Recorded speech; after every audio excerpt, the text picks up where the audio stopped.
ஐயா, காதல் அப்படிங்கிற ஒரு சொல்லும் போதே எவ்வளவு மகிழ்ச்சியா இருக்குங்க. அது இருக்காது அப்படின்னா எவ்வளவு சந்தோஷமா, எவ்வளவு மலர்ந்த முகத்தோடு அந்த வார்த்தையை நீங்க கேக்குறீங்க. எவ்வளவு சந்தோஷமா இருக்கு எனக்கு.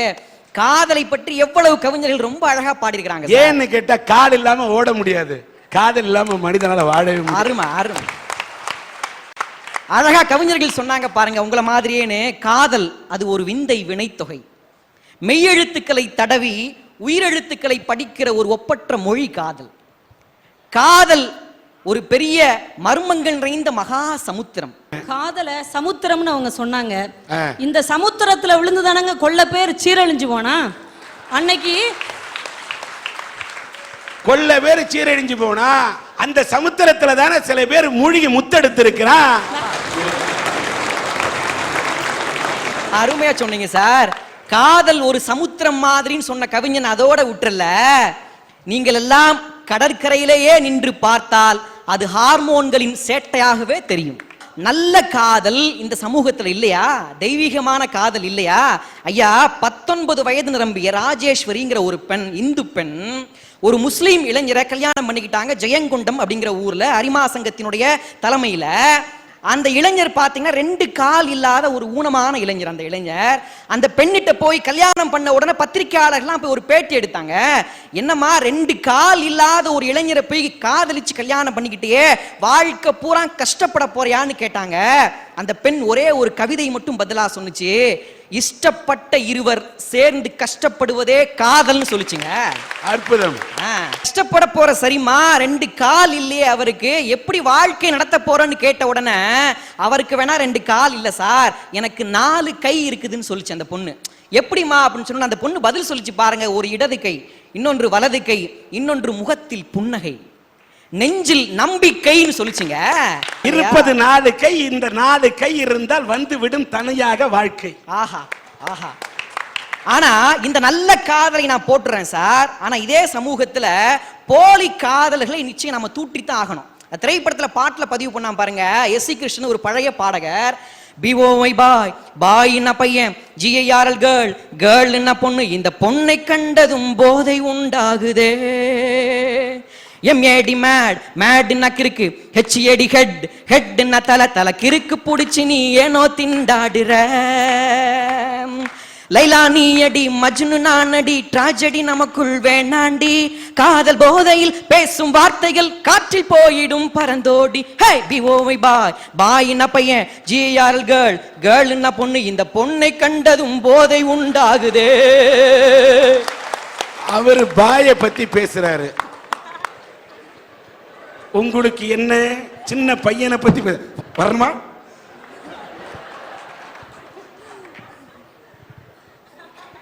அதே சினிமாக்காரன் தான் இன்னொரு பாட்டையும் கொடுத்தான். பாட்டுக்கு பாட்டா, காதலனும் ஜோருல காசு இருக்கும் திமிருல பசங்களைத்தான் அலைய விடுறீங்க, 6-7 மாசமா அலைய விட்டு மோசமா அண்ணான்னு அல்வா தர்றீங்க, அதுக்கு பரிகாரமா ஆரம்பமே தாலிதான். காதல சொன்னதும் அந்த பாட்டு தான், மோசமான நிலைமையில கொண்டு தெருல விட்டுருவான்னு சொன்னதும் அந்த பாட்டு தான். காதல் எங்க வரைக்கும் வந்துட்டு தெரியுமா? 1ஆம் கிளாஸ் படிக்கிற பையன் எல்கேஜி பொண்ணிட்ட போய் ஐ லவ் யூன்னு இருக்கான். அந்த பொண்ணு சொல்லுது, இந்த விளையாட்டுலாம் ஏன்ட்ட வச்சுக்காத, நான் 1 வருஷமா யூகேஜி குமார் லவ் பண்ணிட்டு இருக்கேன். இந்த வேதனைதான் கவியரசு அன்னைக்கே சொன்னா சார். கண்களின் தண்டனை காட்சி வழி, காட்சியின் தண்டனை காதல் வழி, காதலின் தண்டனை கடவுள் வழி. உமாசங்கருக்கு என்ன வழி?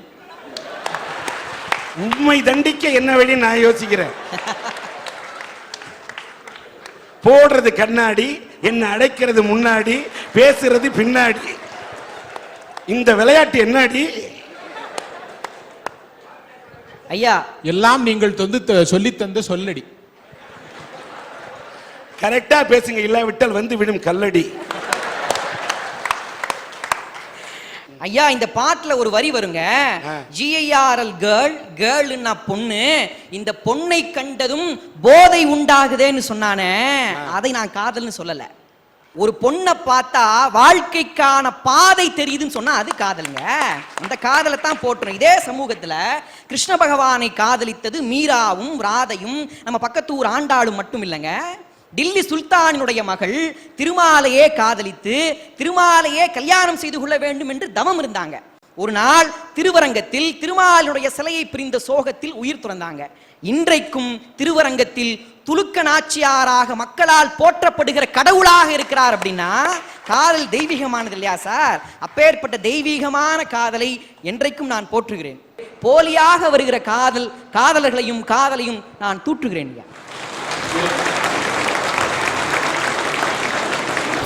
உண்மையான காதலுக்கு நாம் எப்போதும் வரவேற்பு கொடுக்கணுங்க. ஏன்னா காதலை பற்றி எழுதும் போதுதான் கவிஞன் சொன்னா, அணுக்கள் தோறும் அன்பே ஊறக்கூடிய கணுக்கள் இல்லாத கவிதை காதல்னு சொன்னான். உண்மையான காதலுக்கு காளமேகம் அப்படிங்கிற ஒரு புலவர் இந்த நாட்டில் வாழ்ந்ததாக இலக்கியங்கள் சொல்லுது. ஐயா, காளமேகம்ங்கிற புலவர் பார்த்தீங்கன்னா 4 அடி வெண்பாவில் 40,000 கருத்துக்களை சொல்லி சென்றவர். உங்களுக்கு தெரியும். இந்த காளமேகம்ங்கிற புலவருக்கு திருவரங்கத்தினுடைய கோவில்ல வேலை. அவருக்கு திருவானைக்காவல் கோவிலில் வேலை பார்த்த நடன மங்கையின் மீது காதல் வந்துருது. இவர் பெருமாளுக்கு அடிமை, அந்த பொண்ணு சிவனுக்கு அடிமை. மார்கழி மாதத்தினுடைய காலை பொழுதுல பண்டங்களை எல்லாம் எடுத்துக்கிட்டு காதலியை பார்க்கறதுக்காக காளமேகம் போறாரு. அந்த அம்மா கதவை திறக்க மாட்டேங்குது. ஏமா கதவை திறக்க மாட்டேங்கன்னு கேட்ட உடனே அந்த அம்மா பதில் சொல்லிச்சு, நீங்கள் பெருமாளுக்கு அடிமை, நான் சிவனுக்கு அடிமை. உங்களை காதலித்தால், உங்களை கல்யாணம் செய்து கொண்டால் நான் திருவம்பாவை பாட வேண்டும். என் கொங்கை நின் நம்பரல்லால் தோல் சேரற்க என்கிற திருவம்பாவை நான் பாட முடியாது. என் தோழிகள் எல்லாம் கிண்டல் செய்வார்கள். அதனால் நாம் பிரிவதற்கு காரணம் கடவுள்தான் பதில் சொல்லிச்சு அந்த அம்மா. இவர் சொன்னாரு, ஏமா நம்ம காதலிச்சதுக்கு கூட காரணம் கடவுள் தானம்மான்னு பதில் சொன்னாரு. அப்போ சமயம் நம்ம 2 பேருக்கும் ஒத்து வராதுன்னு சொன்ன உடனே பெருமாளுக்கு அடிமையாக இருந்த காளமேகம் சிவனுக்கு அடிமையானார் என்று இலக்கியங்கள் சொல்லுது. அப்போ கட்சிமாறுகளை பார்த்து கோபப்படுகிற கன்னித்தமிழ் நாட்டில் காதலுக்காக சமயத்தையே மாற்றிக்கொண்ட காளமேகம் வாழ்ந்த தேசம் இந்த தேசம்ங்க. கடவுள் கடவுள் உள்ளத்தை கடந்து வார். கடவுள் உள்ளத்தை கடந்தால் காதல், அது கடவுளையும் கடந்த காதல். அருமை ஐயா, அதான் காதலை நாம் வரவேற்கணும். ஏனென்றால் அது ஒரு மதச்சார்பற்ற நடவடிக்கை.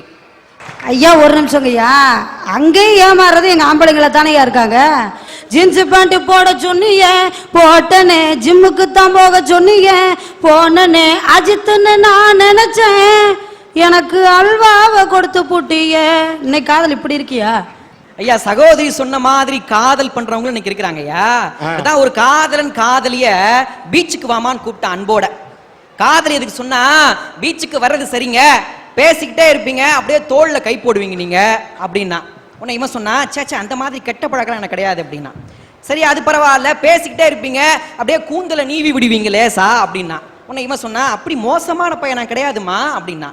திரும்பவும் சொன்னா, ஆமா பேசிக்கிட்டே இருப்பீங்க, டக்குன்னு நீங்க கையை பிடிப்பீங்க அப்படின்னா. அவ இல்ல இல்ல அப்படிப்பட்ட மட்டமான குடும்பத்துல நான் பிறந்தவன் கிடையாதுமான்னு சொல்றேன்ல, நான் ஒண்ணுமே செய்ய மாட்டேமா, பீச்சுக்கு வா அப்படின்னா. அதுக்கு அவ பதில் சொன்னா, ஒண்ணுமே செய்ய மாட்டேன்னா பின்ன என்ன வெங்காயத்துக்குடா பீச்சுக்கு கூப்பிடுற அப்படின்னு.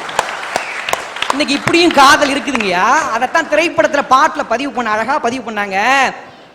லிப்ட் கேட்டு வந்த காதல் ஷிஃப்ட் மாறி போனது, சேலை வாங்கி கொடுத்த காதல் காலவாரி விட்டது, ஆபீஸ்ல வந்த காதல் 5 மணிக்கு முடிஞ்சது, அடுத்த காதல் பஸ் ஸ்டாப்ல 6 மணிக்கு நடந்தது. 100 ரூபாய் நோட்டை பார்த்தா, 100 ரூபாய் நோட்டை பார்த்தா காதல் வரும் காலண்டா, ஒரு ஊரா சுத்தி பார்த்தேன், கதைய பார்த்தேன் கேளுடா, கண்ணால பார்த்து பார்த்து வந்த காதல் 100டா, கண்ணியமான காதல் என் காதல் தானடா சகோதரா சகோதரா சகோதரா. கண்ணியமான காதல் இன்னைக்கு இருக்குதுங்க. காதலை நாம தான் போட்டணும். ஏன்னா சர்வ நிச்சயமா அது ஒரு சாதி மறுப்பு நடவடிக்கை. பாரதி வாழ்க்கையில் நடந்த விஷயம். பாரதிதாசனும் பாரதியாரும் நண்பர்கள். பாரதியார் வீட்டுக்கு ஒரு நாள் பாரதிதாசன் போகும்போது சாப்பிட்டீங்களான்னு கேட்டாராம். பாரதி சொன்னாரா, இல்ல நான் பட்டினி நோன்பு இன்னைக்கு அப்படின்னாராம். எவ்வளவோ நோன்பு கேள்விப்பட்டிருக்காங்க, பட்டினி நோன்பு என்னங்க பட்டினி நோன்புன்னு சொன்ன உடனே பாரதி சொன்னாராம், எங்க வீட்டுல என்னைக்குமே கீரைத்தண்டு குழம்பும் கீரைத்தண்டு அவியலும் தாங்க சாப்பாடு, ஏன்னா அதான் சகாயமா கிடைக்கும். அப்போ டெய்லி இதையே சாப்பிட்டதுனால எங்க நாக்கு மரத்து போச்சு, நாங்க ஒரு நாள் முழுவதும் பட்டினி இருந்துருவோம். பட்டினி இருந்துட்டு மறுநாள் பட்டினி இருக்கும்போது என்ன உணவு கொடுத்தாலும் எங்களுக்கு ருசியா இருக்கும், அதை நாங்க சாப்பிட்டு பசியாத்திக்கிடுவோம், அதனாலதான் பட்டினி நோன்புன்னு சொன்னாரு. பாரதிதாசன் ஒரு கேள்வி கேட்டாராம், அப்ப இந்த உலகத்துல எல்லாமே சலிச்சு போயிருது அப்படித்தானங்கய்யா அப்படின்னாராம். ஆமா ஆமா எல்லாமே சலிச்சு போயிருது அப்படின்னாரு. திரும்ப கேள்வி கேட்டார், சலிப்பே ஏற்படுத்தாத ஒன்று இருக்குதா உலகத்துலன்னு பாரதிதாசன் கேட்ட உடனே பாரதி பதில் சொன்னாராம், சலிப்பே ஏற்படுத்தாத ஒன்று ஞானிகளுக்கும் யோகிகளுக்கும் ஆண்டவனினுடைய நினைப்பு. எனக்கு சலிப்பே ஏற்படுத்தாத ஒன்று என்னுடைய மனைவி செல்லம்மாள்னு பதில் சொன்னாயா பாரதி. செல்லம்மாள்னு பதில் சொன்னான். காதல் செய்யும் மனைவியே சக்தி கண்டீர்னு சொன்னான். ஆதலால் காதல் செய்வீர், காதல் நிலை வந்தா சாகாதிருக்க கூடும் சொல்லி பாரதி சொன்னானே, அப்பேற்பட்ட காதலை நான் போற்றுகிறேன். போலியாக வருகிற காதலர்களையும் காதலையும் நான் தூற்றுகிறேன். ஐயா எல்லாருக்கும் வணக்கம். சர்வஜீவ சமத்துவம் சர்வஜீவ ஐக்கியம் அப்படின்னா என்ன தெரியுமா சார்? அதாவது எல்லா உயிரும் ஒண்ணுதான் இந்து மதம் சொல்லுது. மண்ணில் சமாதானமும் மனிதர் மேல் பிரியமும் உண்டாவதாக அப்படிங்கிற பாட்டு தான் சார். இயேசு பிறந்ததும் வானத்துல தேவதூதர்கள் பாடின முதல் கிறிஸ்துமஸ் பாட்டு. பிறரிடம் அன்பு பாராட்டுபவனும் பிறர் அன்புக்கு பாத்திரமா இருப்பவனே உண்மையான இஸ்லாமியன் அப்படிங்குது குரான். இப்படி எல்லா மதங்களும் அன்பையே போதிக்கிறப்ப மனுஷன் ஒதுக்கிட்டு கடவுளை மட்டும் காட்டினா அது மதம் இல்ல. ஐயா நல்லா யோசிச்சு பாருங்க. கோவிலுங்கிறதும் 3 எழுத்து, சர்ச்சுங்கிறதும் 3 எழுத்து, மசூதிங்கிறதும் 3 எழுத்து. இந்த 3க்கு அடிப்படையா இருக்கிற அன்புங்கிறது 3 எழுத்து. அப்புறம் ஏங்க உங்களுக்கு சண்டைங்கிற 3 எழுத்து, குண்டுங்கிற 3 எழுத்து? இந்த இடத்துல இந்த மதவெறியத்தான் நான் தூற்றணும் சொல்றேன். பாபர் கேட்கவில்லை மசூதி, ராமர் கேட்கவில்லை கோவில். ஏ மனிதா, முதலில் நீ இருக்க இடம் தேடிக்கொள், கடவுள் அவர் இருக்க தானே இடம் தேடிக்கொள்வார். ஐயா இந்த வேதம், விவிலியம், திருக்குரான் இந்த எல்லாத்துக்குமே அடிப்படை அன்பு அன்பு அன்பு மட்டுமே. இந்த இடத்துல இந்த மதத்தை தான் நான் போற்றணும் சொல்றேன். மதத்தோட பேரை சொல்லிக்கிட்டு மனுஷனோட ரத்தம் மண்ல ஓடுது. இந்த மதவெறியத்தான் நான் தூற்றணும் சொல்றேன். 2 இதயங்களின் ஒரே துடிப்பு, 4 கண்களின் ஒரே பார்வை, 2 மனங்களின் ஒரே சிந்தனை, 2 குடும்பங்களின் ஒரே சங்கமம் திருமணம், 2 நெஞ்சங்களின் ஒரே நினைப்பு, 2 இதயங்களின் இனிப்பு ஒப்பந்தம். இந்த உலகத்திற்கு ஒரு புதிய உயிரை உருவாக்கி கொடுக்கின்ற நேர்மையான முயற்சி இந்த திருமணம். உண்மையான காதலுக்கு கௌரவமான முகவரி தருவது திருமணம். மனங்கள் இணைந்து விட்டால் மதங்களே தேவையில்லை என்று உலகத்திற்கு ஓங்கி உணர்த்துவது திருமணம். இந்தியா என்கின்ற அமைதி பூங்காவின் பண்பாட்டு கலாச்சார வேர் திருமணம். இந்த மன வாழ்க்கையை போற்றணுங்க. எனக்கெல்லாம் கல்யாணமான புதுசில் சரியாகவே சமைக்க தெரியாதுங்க. இப்போயும் அப்படித்தான், அது வேறு விஷயம். எங்கள் மாமியார் என்கிட்ட வந்து சொன்னிச்சு, இந்த பாருமா என் மகன் எல்லா விஷயத்துலையும் அமைதியாக இருப்பான், ஆனால் சாப்பாட்டு விஷயத்தில் மட்டும் பயங்கர கோபம் வரும். போன வாரம் சோத்துல கொஞ்சம் உப்பு குறைஞ்சிருச்சுன்னு தட்டோட தூக்கி எறிஞ்சா 4 செங்கல் பேந்து வச்சு பார்த்து கொண்டு போயிட்டாங்க. எனக்கு ஒரே படபடப்பாக இருக்குது, நமக்கு சமைக்க வராது. சரி கஷ்டப்பட்டு சோறு பொங்கி குழம்பு வச்சு எடுத்து வச்சாச்சு. இப்போ தான் யாபகம் வருது, அவசரத்தில் அரிசி களைய மறந்து போயிட்டேன். இப்போ 5-6 கல் உள்ளே கிடக்குது. எனக்கு என்னடா செய்யன்னு குலதெய்வத்தை நேர்ந்துக்கிட்டு இருக்கிறேன். இவர் குழம்ப ஊற்றிட்டாரு, ஒரு பிசைஞ்சு ஒரு உருண்டை எடுத்து வாயில் போட்டார். என் கெட்ட நேரம் வாயிலேயே வரணும், கடக்குன்னு ஒரு சத்தம். கல் எடுத்து இப்படியே வச்சாரு. நான் ஒரு ஸ்டெப்பு பின்னாடி போனேன். அடுத்து ஒரு உருண்டை உருட்டி வாயில் வச்சாரு. கடக்குன்னு இன்னொரு சத்தம். எடுத்தாரு, கல் இல்லை, அவர் பல்லு. நான் வாச பக்கம் போயிட்டேன், இதோட நடைய கட்டிட வேண்டியதான்னு. இங்கே வாடான்னாரு. நான் அவர் தம்பியைத்தான் கூப்பிட்றாரு போலன்னு திரும்பி பார்த்தேன். ஒன்னத்தான்னாரு. நான் என்னத்தான்ட்டு போனேன். அவர் சரியான வெண்ணத்தான், இவர் சரியான தொணதான். அவர் ஒன்னத்தான்னாரு, நான் என்னத்தான்ட்டு போனேன். கையை நீட்டுனாரு, பெரம்பு வச்சு அடிக்க போறாரு என்னமோன்ட்டு நீட்டினேன். அந்த கல்லை எடுத்து பட்டும் படாம என் உள்ளங்கையில வச்சுட்டு சொன்னாரு, அடுத்த வருஷம் நாம புது வீடு கட்ட போறோம் இல்லையா, அதுக்கு அடிக்கல்லா இந்த கல்லை பயன்படுத்திக்கிடுவோம், இதை கொண்டு போய் பீரோல வையினாரு. அப்படியே அசந்து போய் நின்னேன். ஏங்க சோறு குழஞ்சு போச்சு, அதுல 5-6 கல்லு கிடக்குதுங்கிறத கூட இவ்வளவு நாசுக்காக எடுத்து சொல்ல முடியும் என்றால் அந்த மன வாழ்க்கை சந்தோஷமானது தானே. கல்ல பீரோல வச்சிட்டாங்க, பல்ல எங்க போய் வச்சாங்கயா? பல்லு உடஞ்சு வச்சுல, அதான் எங்க சிங்கத்துக்கு தங்க பல்லு கட்டி விட்டுருக்கோம்ல. ஓ, சிங்க தங்க பல்லோட போகுது. ஆமா ஆமா, கலட்டிராதம்மா, உன்னைய பார்த்தா பயமா இருக்கு. உங்க தங்கப்பல் கட்டினது உங்க வீட்டுக்காரரா? ஆமா. அதான் கடையா போய் இஞ்சி இருக்கா இஞ்சி, இஞ்சி இருக்கா இஞ்சிங்காரு. அன்னைக்கு ஒரு அன்னையும் பல்ல அண்ணி உடைச்சிருச்சு, பல்ல திறக்கணும் சுக்கு இருக்கா சுக்குன்னு வாய முடிக்கிட்டே கேட்டாரு. ஏமா என் வீட்டுல அந்த பிரச்சனையே கிடையாதுமா, ஏன் என் வீட்டுல அந்த பிரச்சனையே கிடையாது. உங்க வீடே கிடையாது, அது அப்பல இருந்து ஒப்பிச்சுக்கிட்டு தானே இருக்கீங்க. ஆமா, வீடு கிடையாது, பங்களா. உட்காருமையா, உமக்கு உட்கார்ற இடத்துல கட்டினா நவுண்டு உட்காரும். வயசு காலத்துல ஏன் போட்டு போராடிட்டு இருக்காரு. நானும் எங்க அண்ணனும் பேசிட்டு இருக்கோம், குறுக்க வந்துக்கிட்டு. நம்ம வீட்டுல பிரச்சனை கிடையாது சார். அப்படியே எதுவும் பிரச்சனை வந்தாலும் ஒரு வார்த்தை விட்டுருவா சார், என்ன மன்னிச்சிரும்ப விட்டுருவா. இந்த மாதிரி புரிந்து கொள்ளுதல் இல்லாமல் அன்பு வற்றி போனவர்களால் ஏற்படுகின்ற மனமுறிவை தூற்றுகிறேன். அன்பு என்கின்ற ஆற்று நீர் ஊற்று நீராக சுரக்கின்ற மன வாழ்க்கையை போற்றுகின்றேன். சார், திருமணங்கள் சொர்க்கத்தில் நிச்சயிக்கப்படுகின்றன சொன்னாங்க, அது போய். உண்மையிலேயே திருமணங்கள் நிச்சயிக்கப்பட்ட இடத்தையே சொர்க்கமாக மாற்றி விடுகின்றன, அதுதான் சார் உண்மை. தீபாவளிக்கு புடவை எடுத்தாருன்னு ஒரு பெரிய ஜவுளி கடை கூட்டு போனாரு என் வீட்டுக்காரரு. நானும் நம்பி போனேன்.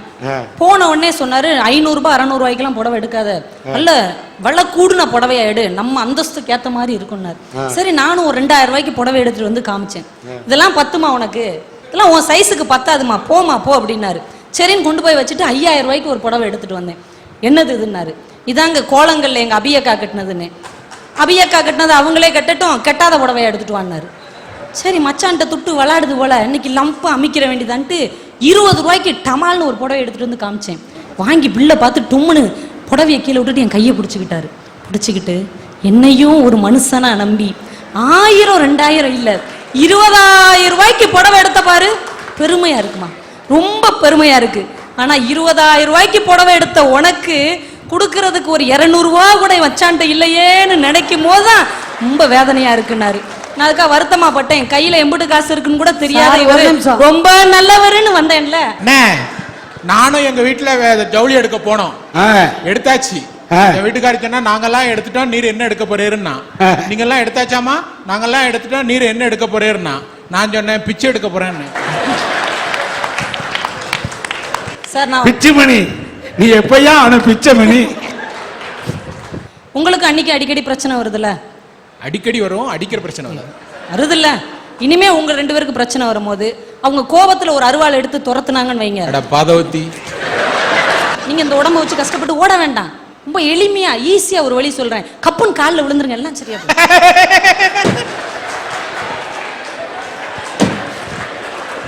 எப்ப இருந்து இப்படி என்னமோ இது வரைக்கும் காலில் உலாத மாதிரி சொல்லிட்டு இருக்கு.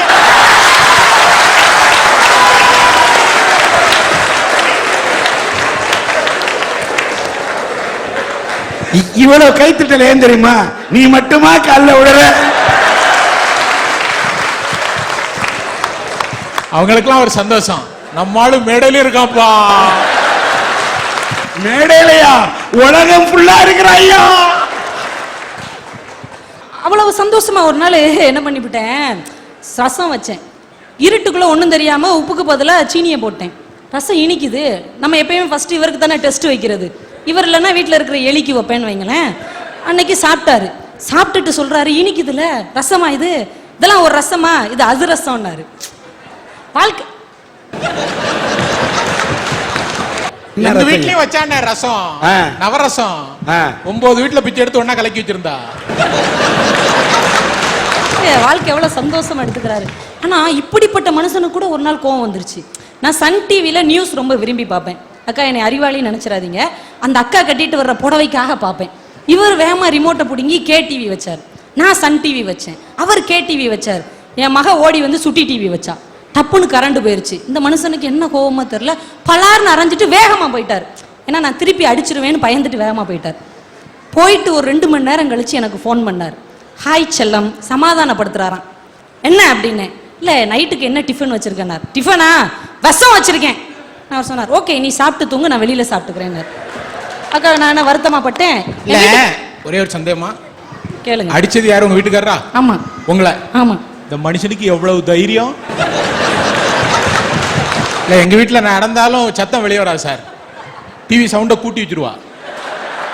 அதுல ஒரு பாட்டு வந்ததுன்னா என் உயிர் என் கையில இருக்காது. டிவி சவுண்ட்ல இந்த பாவி சவுண்ட் அமுகிட்டு போயிடுது. ஆமா, அம்மாடி ஆத்தாடி என் பொண்டாட்டி போட்டு என்ன கொல்லுறாடி. அந்த காலத்துல ஆம்பளை வந்து பொம்பளைய அடிச்சாங்க. அடிக்கிறதுக்கு முன்னாடி இந்த பொம்பளை டெக்னிக் என்ன பண்ணுவானோ, ஐயோ படுவா இப்ப எதுல என்ன போட்டு கொள்ளதானு வெளியே ஓடி வந்துருவா. அடியே விழாது. ஆனா இதுக்கு வக்காலத்தவங்க இருக்கிற எது நடையில ஒரு பொம்பளை உட்காந்துருப்பா. நீலாம் ஒரு ஆம்பளையா? உனக்கு ஒரு வேட்டி, ஒரு சட்டை, ஒரு மீசை, ஒரு வாட்சி, பொம்பளையா கை நீட்டி அடிக்கணும். இவா சண்டைன்னா அவ போவா, அவ சண்டைன்னா இவா வருவா. ரெண்டு பேரும் சேர்ந்து திருவுபுரம் கெடுத்துருவாளுவா. ஆனா இன்னைக்கு கதவை சாத்திக்கிட்டு ஒவ்வொரு வீட்லயும் பொம்பளை ஆம்பளைய தூக்கி போட்டு மிதிக்கா. யாராவது வந்து தெருல உட்காந்து அழ முடியுமா? இல்ல டீ கடையில போய் சுப்பியானே இங்க பாரு செவுட்டுல 5 விரல் பயஞ்சிருக்கோ. அவ்வளவு கொடுமைகள் இருந்தால் அந்த வாழ்க்கை முறிந்து போகும். ஆனா இதையும் மீறி ஒரு ஆம்பளையாளு பொண்டாட்டிட்டு அடி வாங்கிட்டு காலையில 3 மணிக்கு டீ கடைக்கு போனாரு. அங்க ஒரு ஆள் தலையில துண்டை போட்டு உட்காந்துருந்தாரு. என்ன நல்லா ஐடியா நைட்டுனாரு. உனக்கு எப்படியா தெரியும்னா, ஒரு ஆம்பளை மனசு ஒரு ஆம்பளைக்கு தானே தெரியும், உட்காருங்க. என்எஸ்கே அடித்து சிரிக்க வைக்கின்ற நடிகர்கள் மத்தியில் நடித்து சிரிக்க வைத்த ஒரு உன்னதமான கலைஞன் என்எஸ் கலைவாணர். அவர் கடைசி காலத்துல வாரி வாரி வழங்கிட்டு அவர் வறுமையில வாழ்னார். மதுரத்தோட உட்காந்து இந்த நாகர்கோயில் ஒழுகுனசேரி வீட்டுல உட்காந்துக்கிட்டு இருக்கிறார். அவர்கிட்ட முன்னாடி வேலை பார்த்த ஒரு பழைய வேலைக்காரன் மகளுக்கு கல்யாணம்னு பத்திரிக்கை எடுத்துட்டு வந்தான். ஐயா மகளுக்கு கல்யாணம் வச்சிருக்கேன்னு. அடப்பாவி, கஷ்டப்படுற காலத்துல வந்துட்டியடா, ஒரு காலத்துல எல்லாருக்கும் வாரி வாரி கொடுத்தேனே, இப்ப என்கிட்ட ஒரு பைசா கூட இல்லையடான்னு மதுரத்தை கூப்பிட்டு அவனுக்கு ஒரு டீ போட்டு கொடுமான்னாங்க. மதுரம் டீ போட போனாங்க. என்எஸ் கிருஷ்ணன் சொன்னாரு, ஐயா ஒரு காலத்துல நான் நல்லா ராஜா மாதிரி வாழ்ந்தேன், ஆனா இப்ப என் வாழ்க்கை இப்படி ஆயிடுச்சு, உனக்கு கொடுக்கறதுக்கு இப்படி பார்த்தாரு. ஒரு வெள்ளியில செஞ்ச ஒரே ஒரு வெத்தலைப்பட்டி இருந்தது, டப்புன்னு எடுத்து அவன் கையில கொடுத்து, இதை என்னோட மொய்யா வச்சுக்கோ, இதை வச்சு அட்ஜஸ்ட் பண்ணிக்கோ, நீ கிளம்புன்னு அனுப்பிட்டாரு. அவர் போயிட்டாரு. மதுரம் டீ ஆத்திக்கிட்டே வந்தாங்க. எங்கங்க அவனை அப்படின்னாங்க. இல்லை கிளம்பிட்டான். ஐயோ அவன் கஷ்டம்னு வந்திருக்கான், மகளுக்கு கல்யாணம்னு வந்திருக்கான், நம்மக்கிட்ட கொடுக்க ஒன்றும் இல்லை, அந்த வெள்ளி வெத்தலைப்பட்டியை கொடுத்துடலான்னு நினச்சேன், அனுப்பிட்டீங்களேன்னாங்க. நான் கொடுத்துட்டேன் மதுரம்னு என்எஸ் கிருஷ்ணன் சொன்னாரு. கணவன் நினைப்பதை மனைவியும் மனைவி நினைப்பதை கணவனும் எங்கே செய்து முடிக்கிறார்களோ அந்த அன்பும் அந்த சகிப்புத்தன்மையும் அந்த விட்டு கொடுத்தலும் அந்த புரிந்து கொள்ளுதலும் இருக்கின்ற இடத்தில் மன வாழ்க்கை சிறப்பாக இருக்கும். அதுவே உலகை ஜெயிக்கும் என்று சொல்லி வாய்ப்புக்கு நன்றி. ஆக என்எஸ் கிருஷ்ணன் அவர்களுடைய வாழ்க்கையிலே மதுரமாக இனித்தது அந்த மதுரம் தான் என்பது இவருடைய கருத்திலிருந்து தெரிகிறது.